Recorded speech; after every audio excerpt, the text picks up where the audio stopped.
Hi everyone.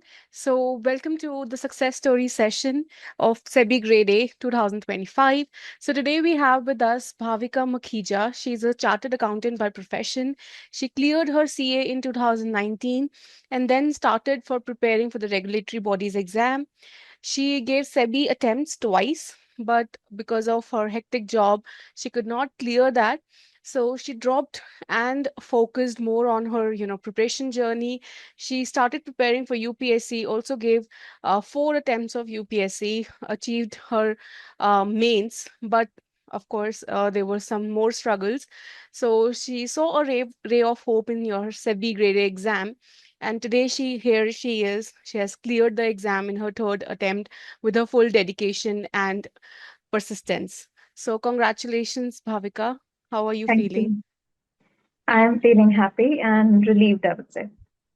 That's really nice. So can you tell our aspirants about the, educational background that you had? Right. So I did my 12th from commerce. I also had my maths subject. And post that, I did my BCom. And also, side by side, I pursued my CA. Okay. Yes. So I finished my CA in 2019. And that's my education. I also did my MCom later. Okay. Yes. So 2020 and 2021, I did my MCom. Okay. How did you come across these regulatory bodies exam, and how did you like want to start this, preparation journey? My parents are in PSUs. Okay. Yes, so that's how I came across these bodies. And my parents always motivated me to attempt these exams. And so that's what I did. And I could not manage it first initially with my private sector job. That is why I quit that job. And I was simultaneously, I got interested in UPSC as well. So I started that journey. So basically, how did you, you were doing UPSC preparation and everything. So how did you, switch to the SEBI exam again? For 5 years, I focused on UPSC and I reached mains and I did my best. But last year, after the mains result came out, I could not clear it. So that is when I thought that I have given enough time to UPSC and now it's time to look elsewhere. So Right. fortunately, the application window for SEBI was still open. And since I had already given this exam twice, so I was familiar with it. Hmm. Plus, it is a very good opportunity. So I did not want to miss out on that. I filled the form and I started preparing. So basically, that was a really win-win situation for you that you are from the commerce background, you have done your, CA. So how did you prepare for, the SEBI grade A exam? Like, of course, you were well versed with all the subjects, but then there was other subjects as well. So how did you start preparing? So during my UPSC, my optional was commerce and accountancy. So I had that background, Hmm. but of course I had to prepare for it from a new angle because Hmm. UPSC asks subjective questions. You have to write the answer, and in SEBI it is objective type. So you have to be very clear with your concepts and you have to remember even the minutest of details. Hmm. So I started preparing with classes notes. So even Okay. before registering for SEBI, I enrolled in a classes and I started going through their content, the notes that were provided, and Okay. that's how I began. Really nice. So basically, how much time did you devote to, SEBI, and how was your preparation journey? So at that point of time, I was preparing for UPSC also. Hmm. But after mains results, there is a little bit of a time gap that you get before you have to start preparing for the next prelim cycle. Hmm. So those 2 3 months that I got between UPSC mains and SEBI phase one, I Okay. utilized that to the fullest. I dedicated most of my time to SEBI Hmm. and I prepared for phase one and phase two both together in those 2 3 months because I knew that going further, I might not get as much time. because UPSC pressure will start. Hmm. So that's what I did. I prepared very well in those months, and yes, I prepared. I gave mocks in that time period. That helped. Really nice. So basically, when you started with your SEBI preparation, of course, you had a, positive impact of, commerce background, but still, were there any challenges in all the subjects? Yes, the challenges, like I mentioned, is first of all, you have to prepare from a different angle. You have to be Yes. prepared for the objective type of questions. Hmm. Second is that you have to develop speed Hmm. in that competitive environment. The clock is ticking, and that plays with your mind. Okay, you don't have full 3 hours to attempt one single paper, so you have to practice very hard. Everything should be on your tips, or you should know what you don't know also, so that you can Right. skip that question and not waste Hmm. your time. So yes, mocks helped in that aspect. So basically, there were other subjects like QRE, GA. How did you manage those subjects? Like, of course, QRE, I think, is a part of UPSC also, but still, was it a challenge in SEBI?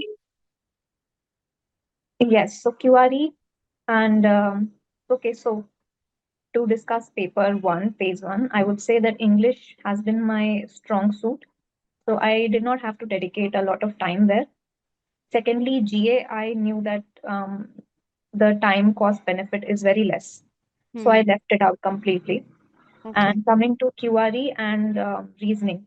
So Hmm. reasoning is pretty easy. If you once start practicing those kind of questions based on PYQs and repeated themes, so that is manageable. And it's also fun, logical Hmm. reasoning. For QRE, I was very selective. Only the areas that I knew I could solve, I attempted those. And even while preparing, I prepared only those areas which I was comfortable with. So percentages, ages, these are very easy areas.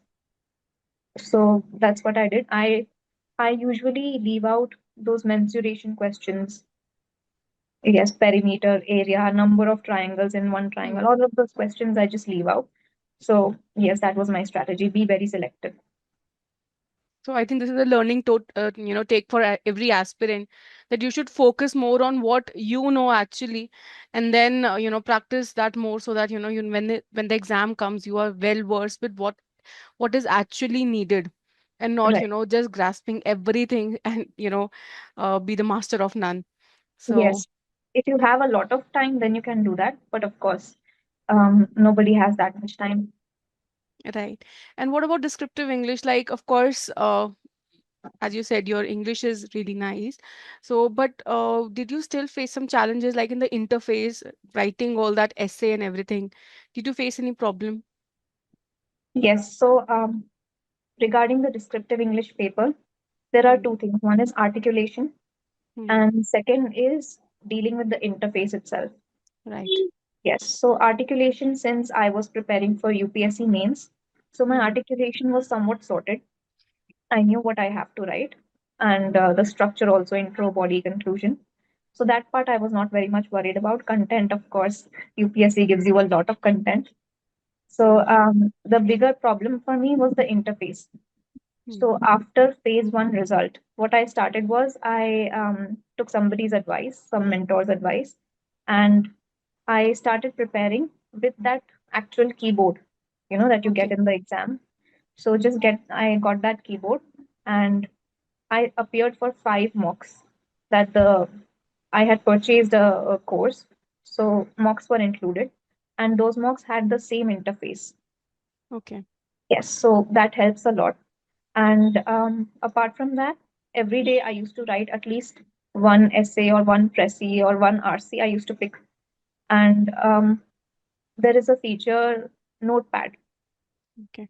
So yes, we can adjust the size of that notepad. So uh, just I used to adjust it to the length of the box that was expected in the exam, and that's how I Hmm. used to practice. Right. So basically, interface is a problem for some of the students, and of course, focusing more on that is also very important. And again, the strategy that you took is very nice, that you have to practice more of mocks, Because every aspirant, they just don't practice on the mocks, and then eventually in the exam it is very difficult for them. So basically, what should be the sequence? If I talk to you about the sequence, like the reading comprehension, Pressy, and the essay, what do you think should be the sequence for the uh, you know like aspirants? Right.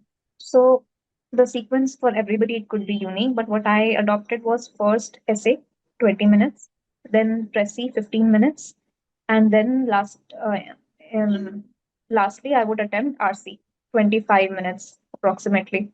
So that also helped because in essay, your mind is quite fresh. So you can churn out content faster. Hmm. Then in Pressy, you sort of give a break to your brain because you just have to paraphrase things. You just have to shorten it. The content is already there. And then RC, um, I kept it for the last because it takes up a lot of time. Hmm. So if I have tackled two questions in the beginning, so then my mind is also feeling less pressure. So, it has like that dedicated 25 minutes. So I know that I have those minutes and then I can attempt in a relatively relaxed manner. Right. So basically, everybody should have their own strategy, but still, of course, if I see that your strategy seems to be good, that of course your mind is fresh, you can, brainstorm, and of course, you can have a good idea of how to write the essay, and then, of course, the pressy and the reading comprehension, because reading comprehension takes time, I suppose, right? Yes, yes, it does. It takes time. So basically, coming to the all the six subjects. So did you face any problem in those six subjects, like also because of course we are from the commerce background, but still, sometimes rote learning becomes a problem for us, like in Companies Act or Companies Law, and then of course the questions were very difficult this time. So were there any problems in that as well? So during preparation, my preparation was basically guided by PYQs this time. Hmm. So I did not anticipate the level of that exam. So my preparation was independent of that level of toughness. Still, what I did face was in Companies Act. I knew that anyway the questions are going to be factual. Hmm. So based on the trends, so I read the content and then I made few notes out of it. Small brief notes, not too detailed. Okay, just the section number and what it deals with and any special point. Okay, every section also comes with a special procedure. So that I noted down along with notes wherever I felt like I wanted to read more so that I can understand better. I refer to the Bear Act. It took a lot of time. So that is, you should weigh the cost benefit ratio. That's what I did. And in other subjects such as economics, many people face issues. So I had microeconomics in 11th and 12th. Plus, for UPSC, we read economics. So I would say, in a better position than a lot of other candidates. Still, there are a lot of newer things, such as, we have to focus on diagrams. We have to recognize diagrams given in the question. So for that, I refer to the classes content and I practiced a lot of mocks. Hmm. In every subject, I would say practice mocks. I practiced a lot of mocks so that any small issue, because what happens is once I read some content, Hmm. I would feel very confident about it, right? But I don't know if that I will be able to replicate in the exam situation. So mocks helped me with that. And yes, for theory, numericals, there is different strategy. Right. So basically, mocks do help, and I suppose that when you have given so many mocks, you eventually have that confidence in the exam that okay, I will be able to apply all those theories and apply all those numericals also in reality in the exam. Right. But of course, the questions were on the different lines this time. It was very unexpected. Coming to costing and accountancy, we expected a lot of numericals, but there were very less numericals. Was that also a challenge? Yes. So since the exam was on very unexpected lines, um, in that moment, what we had to do was we had to keep our mind calm. Mm. right? And that's where the mocks helped me, because Right. classes mocks, if you give a lot of mocks, okay, and if you practice a lot of questions that they give out, additional questions, so there you get accustomed to varying levels of difficulty. So in even in the actual exam situation, you can there is a shock, yes, but when once that shock wears down, you can get to it, and you can um, attempt those questions however whatever tricks you can use. Right. So basically, when we are giving the mocks, exactly the same situation, I suppose, that the panic stage is really less when we are giving the actual exam.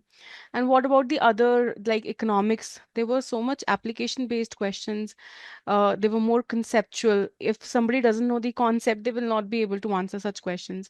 So again, that was a challenge for the students. So did you face any of those challenges as well in the exam, or you were well versed again with that as well? No, I did face those challenges, and once I came back home, I realized that in economics I had attempted some wrong answers. Okay. Yes. So, but that's how the game is played. And there will be some negatives, there will be some weak areas, but you just have to make sure that everything else covers it, and the weak areas are not extremely weak. Right. So what was your basically strategy in attempting those questions? Like, how did you manage to do all the questions? Because the questions were lengthy also. In management, also the questions were lengthy. In economics, the questions were lengthy. How did you make that doable? Right. So, what I do is I attempt the paper in cycles. So, in the first cycle, what I did was I hunted for easier questions, and whichever question seemed tricky or lengthy, all of those questions I leave them for the last. Hmm. So in the first cycle, attempt just easy questions, then start the paper all over again. And this time, because you've already attempted the easier questions, so your mind is also relaxed, because you know that you have attempted something. You don't have to attempt all 100 questions together. So in that relatively relaxed state of mind, I read all the lengthier questions, all the tricky questions, and then I was able to attempt them better. In fact, I remember there was one question which had, I think around five fill in the blanks, Okay. and I did not know four of those blanks. But one blank, then I recognized that, oh, I know this. And that option, it was the only one in the option. So, yes, that is how I attempted it. So basically, again, there is a learning to take for all the aspirants that you have to opt a strategy. Do the doable ones Yes, first, the ones you actually know, and then you come back to those that you don't know or you have to make a guess, and then read it twice or thrice maybe, and then I think you will be able to decode it somehow. yes, for sure. Right, right. So basically, then now coming to the questions of income tax and GST also, students were not expecting any questions from that area. Yes. So of course they weren't maybe prepared also. But were you, like as you are from the CA background only, so were you able to attempt those questions? Okay, so income tax, I had read for my UPSC mains, Hmm. but still the questions were very practical. So day-to-day filing and all of those things were asked. Which return should we use? What date? Mhm. To fill the Right, TDS. So um, that's what I did. If I could break down that question, I attempted it. Otherwise, I left it. right. So Yes, there's basically, no point in blank guessing. So that's what I did. and do you think that this trend will continue, like expecting the unexpected trends in the future area? That is, I have no idea. Hmm. So whatever these exams, I think the nature is such that uncertainty is a part of the structure. So Right, we cannot say for sure what will happen next year. right. So now coming to your interview, like how did your interview go? And like what was the strategy? What basically how did you prepare? Of course, there is a stress that comes a long way when you have to give the interview. So how did you start preparing for that? For interview, so after my phase 2 results, Mm. so I started reading the newspaper, financial newspaper. I Okay. started with business standard. Then I also reached out. So there are some Telegram groups, and I reached out there and I asked if people wanted to form a mini group of sorts so that we Hmm. can practice every day. And that's how I came across a group of, we were, I think, 7 people. Hmm. So we practiced every day almost. We took mock interviews, and we discussed current affairs, we discussed concepts. So, while we are studying, we get into this habit of just studying and not speaking. So this helped break that inertia, because that's what I realized when I started preparing. I was not able to speak, I was not able to articulate it very well, my answers. This helped, this strategy. And I gave a lot of mock interviews also, conducted by every different class. So EduTap, I appeared for one online and one offline interview. That helped. So all of this combined, on the day of the actual interview, I was, of course, there was nervousness, but I was still relatively relaxed because I trusted my preparation and I had practiced. So, yes, the interview went on somewhat expected lines, and yes, it went well. So again, a learning note to be taken that, of course, some people have a lot of knowledge, but when it comes to the communication part, they are unable to basically articulate and, of course, then speak out what they actually know. So this is also one thing that you need to prepare on. And then, like, how was the panel member? Like, how were the panel members? Were they cordial with you, or were they tough? Okay, before that, I would like to add something. Hmm. Um, so for the interview preparation, there are two aspects. One is the communication part, Hmm. the other is the actual knowledge part. So Hmm. both have to be strong. Right. So yes, I also prepared my background very well. I prepared the securities market and such topics very well, plus my CA questions. So, for example, audit and banking, all of those I prepared because that's my background. Hmm. So, yes, all of these combined helped me in the interview. And the panel, they were pretty cordial, very cordial. And I remember, by mistake, they asked me that, oh, you're from Mumbai. So I said, yeah. And I recovered quickly, but it's not considered good to say yeah in an interview. So yes, they might have deducted some marks, but not enough to disbar me completely. So they were understanding, and some questions I did not know the answer to, or I was wrong also in some areas, but they corrected me and they guided me towards the right answer. They were smiling all the time, so it was a very pleasant experience. How do you think that we should, manage when we don't know the answer, or when I think sometimes we come across that, okay, yes, we are speaking wrong. Like somewhere in the head, there comes a situation we know we are wrong. So how do you, face that challenge? How to overcome that? So, first of all, if you know that you completely do not know the answer, then I think it's a good strategy to be upfront and honest about it, even like at the beginning. Hmm. If you would still like to take a guess, there is one strategy that people use. They ask the panel if they can take a guess. Otherwise, yes, otherwise just take a few minutes and try. So basically, right. So how many panel members were there in your interview? There were four, three Okay. male members and one lady member. So everybody was asking you questions, or Yes. Yes, okay. everybody asked me the question, and the chairperson of the panel asked me, I think, around two, three questions. Okay. So everything was on the, like background and knowledge based, or they were asking something else also, like your personal and everything. What sort of questions were there Yeah. basically? It was a mix of technical questions and background questions.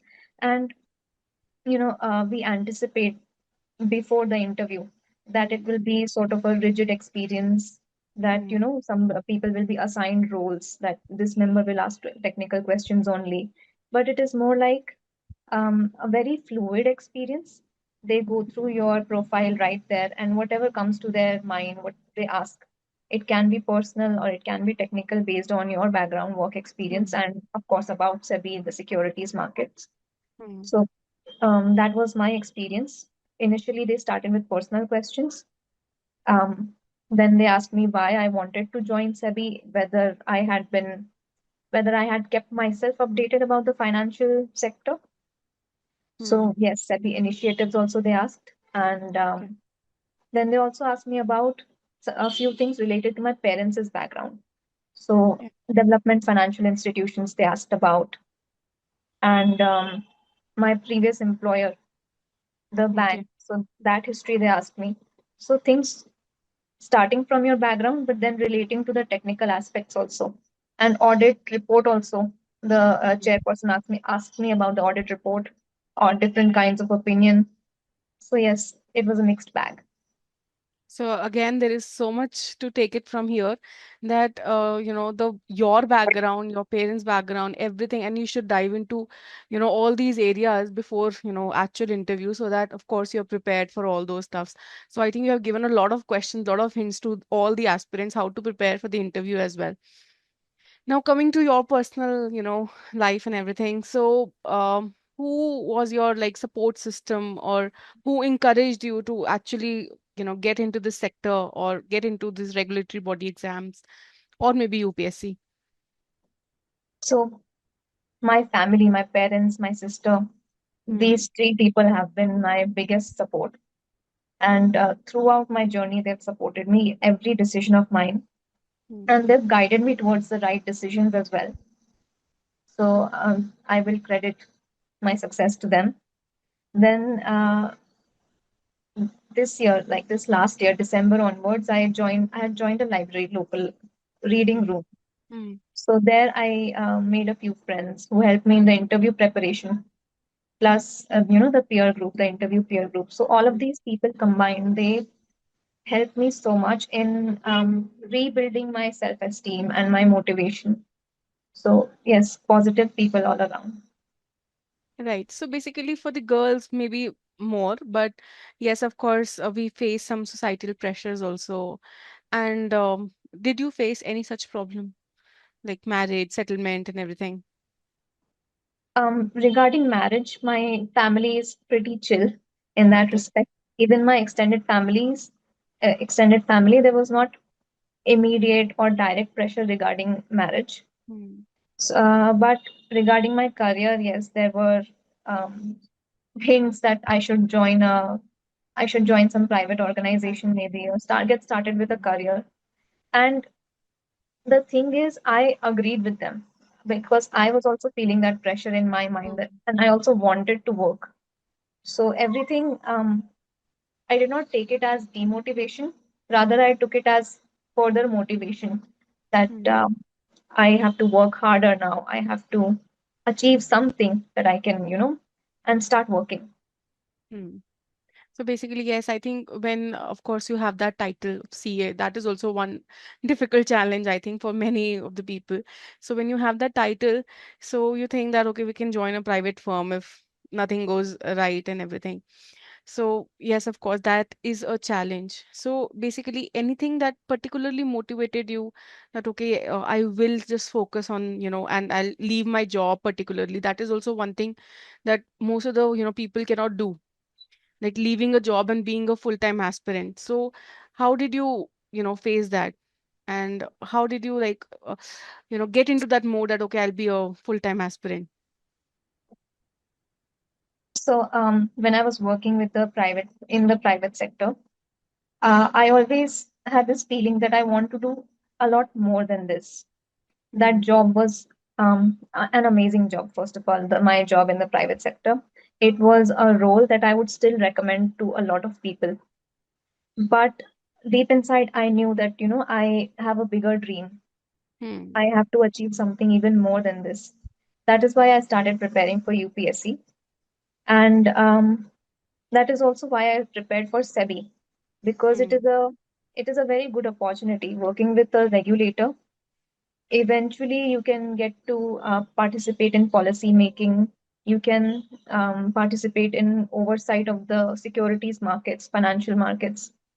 So that that dream kept me motivated, and I believed in that dream.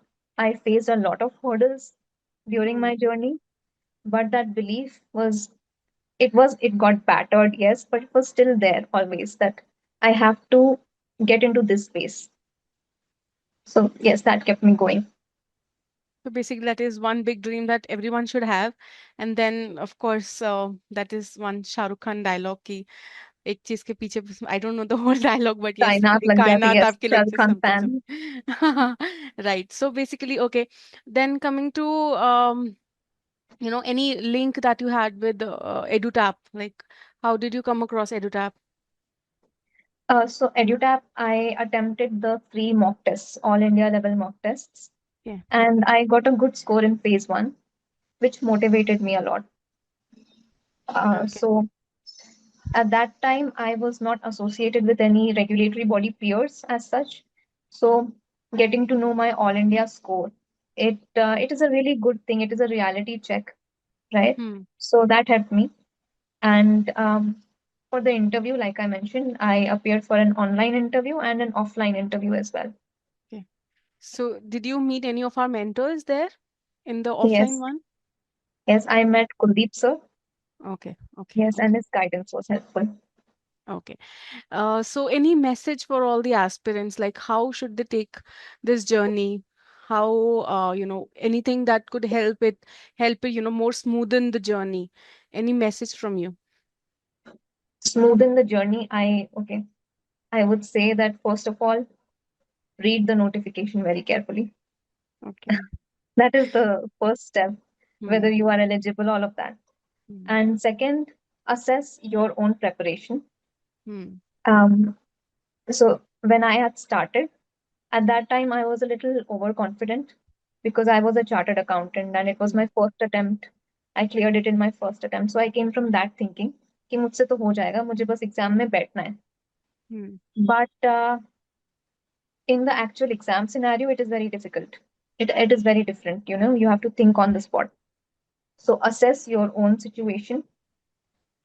Take help if you want. Take as much help as you want, whether it is by connecting with peers or just taking that coaching help. Hmm. Running behind collecting content, Hmm. it is not very helpful. Hmm. So if you can get one source for all of your content needs, and sometimes we also compare between different classes. Every class has some ups and downs, some pros and cons. Hmm. So stick with one material and then add on to it if you want. Okay. Yes, and then appear for as many mocks as you can and analyze those mocks, Hmm. your mistakes as well as the questions that you got correct. Hmm. Analyze both of them. And yes, that's it. Be consistent. Right. And okay, one very important thing I would also like to say is failure is a part of this journey. Once you enlist for a competitive exam, Right. there are higher odds of failure. So do not take it personally. That's what I used to do. I used to take every failure personally. That मुझसे तो कुछ नहीं होगा, stuff like that. Hmm. But that just works. That does not work actually. You just Hmm. shut the doors that are already open. So don't do that. Yes, Right. that's what I would like to say. Don't take it personally. Yes, I think we should keep our, spirits high at every point of time. And of course, every failure, makes you learn something new. I Yes, suppose when we are sitting in one exam, we actually tend to know what are our weaknesses, what are our strengths, and then of course, and maybe in the next, sitting or in the just next exam, we can be able to clear. And you yes, are the inspiration that, of course, when you were having those failures, you were struggling in those exams, but of course, when you gave that one, ray of hope to SEBI, and then you have cleared, and today you are an officer. So congratulations again, and thank you thank so you. much for, I think all the aspirants have taken a lot of learning takes from you, a lot of strategies from you. So thank you so much for giving us your time. Thank you so much. Thank you for this.